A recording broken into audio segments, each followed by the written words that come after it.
Sa kanyang Facebook account naglabas ng sama ng loob si Angelito sa mga tao na tila bumabatikos sa kanyang ikinilos sa programa. Sabi niya, mga wala talagang respeto sa buhay at hindi matitinong tao kahit hindi okay ang kondisyon ng pinapanood na contestant, salamat sa pagpapahiya pag kayo kaya iyak lang. Bago matulog sa mga taong balot na ng problema, at isa na ako pero positibo pa rin ang pananaw sa buhay, naway pagpalain ka ng Diyos. To all my friends and my supporters, wag na po kayo mag-alala, di ko na pinapakailaman at binabasa ang mga basher.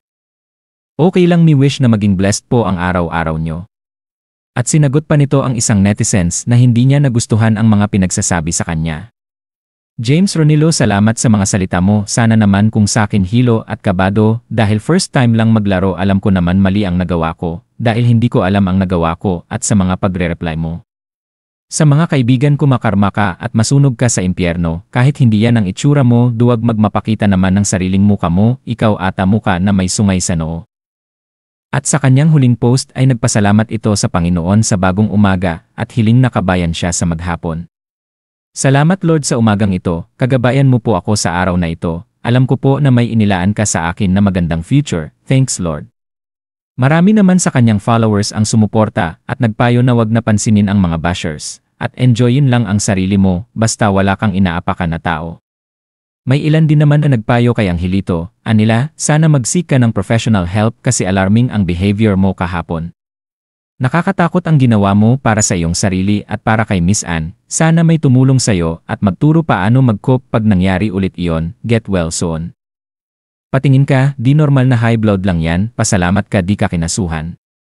Ikaw lang yung napanood kong na high blood na ganun ang ikinilos, seek help also some psychiatrist para sure. What if sa next blood hyper mo mas iba na ang magawa mo, na hindi mo na makontrol, may nagpayo pa sa kanyang na. Wag mo na lang po basahin mga post and comments about sayo, kasi lalo ka lang ma-stress. Hindi lahat makakaunawa, hindi natin kontrolado pag-isip ng ibang tao, pag-pray mo na lang lahat. Sinagot naman ito ni Angelito, anya, di naman na po binabasa yung mga unang nabasa ko lang, alam ko ng puro share na yan, sila nang bahala dyan, isipin na lang nila na sila yan. Isipin ko na lang na sila ang nandoon para pag sila ang nandoon iyak ang mga yon. Ayon naman sa isang eksperto na nakapanood, ang nangyari kay Angelito ay disorientation, gayunman maaring sintomas ito ng isa pang mental health problems or disorder. Ang disorientation kapag umatake maaring makalimutan mo o hindi ka na aware sa nangyayari sa iyong paligid at nawawala ka na sa sitwasyon at maaring hindi mo na naintindihan yung mga tao sa paligid mo. Kaya kadalasan kapag disoriented ang isang tao ay hindi na ito makasagod ng tama sa mga tanong sa kanya ng tao sa paligid.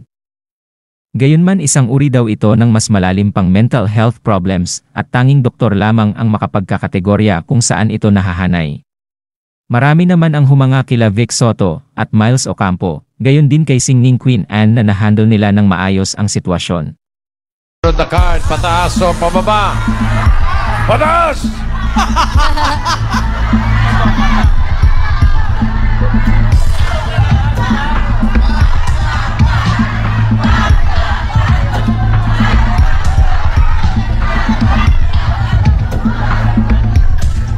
Uy! Brad!